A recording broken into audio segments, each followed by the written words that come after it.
Di kesempatan kali ini, saya akan menjelaskan salah satu algoritma kompresi, yaitu Huffman Coding Algorithm. Ini diciptakan oleh David Huffman, salah satu mahasiswa dari MIT. Oke, ini catatan saya. Jadi untuk algoritma ini masuk ke kategori metode lossless compression, yang artinya ketika proses kompresi itu tidak ada data atau bit yang dihilangkan seperti itu. Bukan bit, lebih ke data yang dihilangkan, tidak ada. Jadi aman. Kemudian catatan berikutnya adalah ini algoritma, salah satu algoritma yang digunakan untuk melakukan kompresi data sehingga nantinya ukuran datanya yang dihasilkan itu menjadi lebih rendah daripada ukuran sebenarnya. Langsung saja kita ke contohnya. Untuk algoritma Huffman ini, jadi misalkan di sini saya punya string text yaitu Huffman. Nah, kita akan hitung di sini misalkan carnya ya, Huffman itu H-U-F-M-A-N, dan juga frekuensinya, artinya kemunculan dari setiap huruf dari string ini. String yang akan kita encode, jadi ini adalah proses kita untuk encode menggunakan algoritma Huffman. Yang kita masukkan di sini dan juga frekuensinya, di mana untuk H itu 1, U1, F2, kita perhatikan di sini, F ada 2, M1, A1, dan juga N1. Nah, berikutnya, kita buat sebuah node untuk setiap karakter, dan juga label frekuensinya. Jadi misalkan di sini untuk H, ini kita bikin node, untuk H ini, dan juga label frekuensinya yaitu 1. Nah, ini 1. Kemudian untuk U-nya juga, ini U labelnya 1, frekuensinya, yang F frekuensinya 2, sesuai seperti ini. Dan juga untuk yang lainnya. Yang kemudian langkah yang kedua, berikutnya, kita susun node ini secara terurut ascending, yaitu dari yang paling kecil hingga yang paling besar. Nah, jadi akan seperti ini untuk H1, U1. Nah, kita perhatikan di sini yang berubah adalah yang F. Kenapa? Karena yang F ini yang paling besar di antara node-node yang lainnya. Frekuensinya seperti yang paling besar. Jadi kita taruh yang di paling belakang. Sehingga susunannya akan menjadi seperti ini. H dengan frekuensi 1, U dengan frekuensi 1, M dengan frekuensi 1, N dengan frekuensi 1, A dengan frekuensi 1, dan juga F dengan frekuensi 2. Artinya yang paling besar. Nah, langkah yang ketiga, itu kita nanti akan ambil dua node pertama kayak gitu ya. Untuk kita gabungkan dan kita hitung frekuensinya ke dalam suatu label, dalam node parents yang baru. Nah, contohnya seperti ini. Kita akan hitung untuk yang H dan juga U ini dulu. Kita akan gabungkan ini. Sehingga seperti ini, H dan U, node ini akan kita buat di sini label frekuensinya, di mana 1 ditambah 1 maka akan menjadi 2. Ini parents node dari H dan juga U ini. Sehingga kita dapat seperti ini. Nah, untuk yang ini sisanya tadi ya. M, N, A, F2 ini ya, ini sisanya ini. Karena itu belum kita lakukan penggabungan dan juga perhitungan. Nah, langkah keempat, setelah kita sudah buat seperti ini, kita insert node-nya itu ke dalam barisan tadi. Kita sebutkan di sini dengan children, ke dalam list tadi ya. Ke dalam list yang ini kita masukkan lagi. Sehingga urutannya akan seperti ini. M, N, loh kenapa ini hanya jadi nggak di depan? Karena dia udah berubah. Value frekuensinya udah berubah jadi 2, bukan 1 lagi. Karena mereka udah menjadi suatu gabungan. Nah, sehingga urutannya menjadi M dengan frekuensi 1, N dengan frekuensi 1, A dengan frekuensi 1. Nah, ini kemudian F dengan frekuensi 2, dan juga HU gabungan ini dengan frekuensi 2. Nah, kita akan ulangin proses 3 dan 4. 3 dan 4 ini sampai nanti kita hanya mendapatkan satu node. Artinya nanti ada satu node di puncak dan juga tree-nya kayak gitu ya. Cabang-cabangnya ke bawah. Nah, setelah kita lakukan untuk yang HU ini, berikutnya kita akan lakukan untuk yang M dan N ini.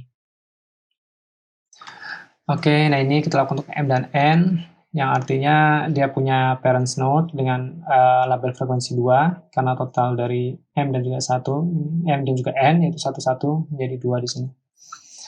Nah, setelah sudah, kita urutkan, kita gabungkan lagi, dan juga kita urutkan secara ascending. sehingga menjadi A dengan frekuensi 1, F dengan frekuensi 2, kemudian berikutnya adalah HU dengan frekuensi 2, itu gabungan, dan juga MN dengan frekuensi 2, nah itu juga gabungan ya. Jadi kita dapat current state-nya, bisa kita katakan current state itu seperti ini.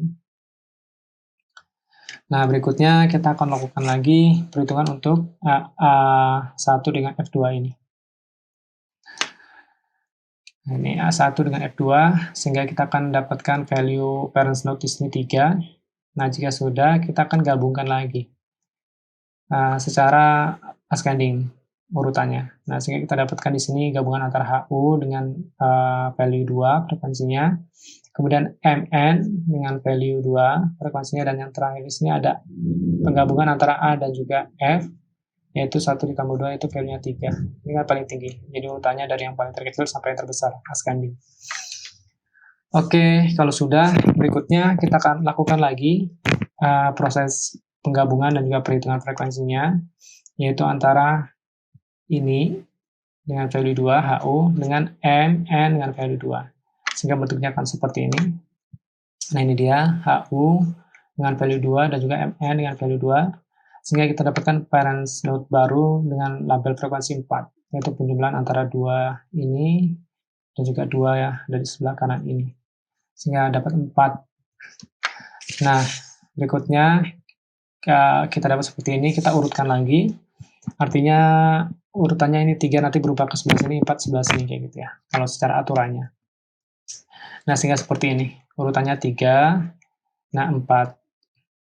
Nah, kemudian dari 3, 4 ini kita gabungkan lagi, sehingga nanti akan dapat satu node parents baru, yaitu 7. Nah, setelah 7 ini udah habis, sudah nggak ada lagi ya. Yang artinya kita udah sampai, sudah selesai dalam proses tree untuk menemukan code-code biner bentuk encodingnya nanti setelah ini. Oke, jadi ini gimana cara kerjanya, sama seperti yang sebelumnya. Kita jumlahkan 3 dengan 4 ini sehingga jadi 7 di sini. Oke, jika belum paham untuk tree percabangannya ini, node percabangan ini, teman-teman bisa ulangi lagi dari yang proses awal yang sebelumnya. Nah, berikutnya setelah sudah terbentuk, ini dia node yang kita dapatkan, node puncak 7 ini yang sisa 1 ini, dan juga cabang-cabangnya. Kita beri dia dengan label biner sebagai bentuk code-nya nanti ya, untuk hasil encode-nya. Dengan aturan 0 di sebelah kiri dan juga 1 sebelah kanan, untuk berlaku untuk semuanya. Jadi seperti ini, setiap dia yang ke kiri, cabang yang ke kiri, cabang yang ke kiri dia dikasih value 0, dan untuk setiap cabang yang ke kanan, ini dia kanan, maka dia dikasih angka 1. Gitu. Oke, nah setelah itu kita bisa masukkan ke code di sini. Kita lihat caranya di sini tadi ya, Huffman. Kita lihat yang H letaknya dia ada di mana. Nah, letaknya ada di sini. Yang artinya untuk menemukan code-nya kita urutkan saja dari puncak sini. Yaitu 1 path-nya, kemudian 0, kemudian 0. Ini ya, 1 0 0. Kemudian untuk U berarti 1 0 1. 1 0 1. Untuk yang F berarti 0 1. Dan untuk yang M berarti 1 1 0. Untuk yang A-nya ada di mana ini? Berarti 0 0. Yang kemudian untuk yang N di sini berarti 1 1 1. Sehingga kita dapatkan hasil encode-nya untuk teks string Huffman ini. Jika kita encode, dia akan menjadi seperti ini. 1 0 0 1. Ini ya, 1 0 0 1 0 1, kemudian 01, kemudian 110, kemudian 00, kemudian 111. Nah, gabungan dari code ini. Ini yang kita dapatkan hasil dari encode dengan cara algoritma Huffman code. Nah, sekarang kita bandingkan hasilnya encode dengan Huffman dan juga dengan karakter code ASCII ya gitu. Nah, kalau menggunakan ASCII kita akan dapatkan seperti ini. Untuk huruf H besar itu karakter code-nya seperti ini, 01001000. Kemudian untuk U-nya itu 011. Nah, ini ASCII. Teman-teman bisa lihat di tabelnya. Jika di tabel ASCII itu kita perlu memperhatikan ya. Jadi antara char huruf besar dan juga huruf kecil itu beda. Jadi antara U kecil dengan U besar itu char code-nya ini beda. Biner jadi beda. Jadi itu perlu diperhatikan. Nah, kita lihat di sini untuk yang karakter code menggunakan ASCII, dia ada 49 bit. Sedangkan untuk Huffman code, dia ada 18 bit. Jadi dapat kita simpulkan ya, bahwasanya lebih baik atau lebih hebat ya gitu ya, Huffman code, di mana dia bisa menghemat storage hingga 31 bit kayak gitu. Jadi kalau normalnya menggunakan ASCII 49, dengan mematikan itu hanya butuh 18 bit. Jadi kita hemat 31 bit. Nah, seperti itu. Jadi itu cara perhitungan untuk Huffman code. Oke, sampai sini dulu pembahasan untuk Huffman code. Kalau ada kurangnya silakan dikoreksi. Kita ketemu lagi di pembahasan algoritma berikutnya.